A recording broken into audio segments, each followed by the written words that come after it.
One other test I just did is run CrystalDiskMark on each machine. Again, the SSD is on the left and the hard drive is on the right.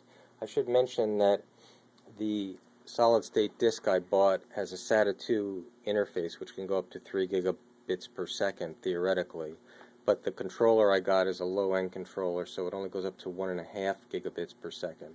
So the numbers you see for the SSD aren't really representative of what an SSD is capable of. But if you compare these numbers, starting in the upper left, there's a sequential reads of 100 megabytes.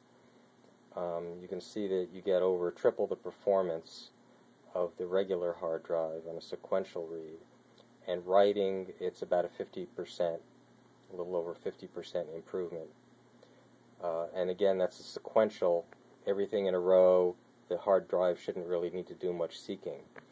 If the chunk's a little smaller, 512K chunks, I don't know if you can read that, it gets a little more dramatic. There's almost a 10-to-1 speed advantage to the SSD on reading, and maybe a triple, 3 times the advantage on writes.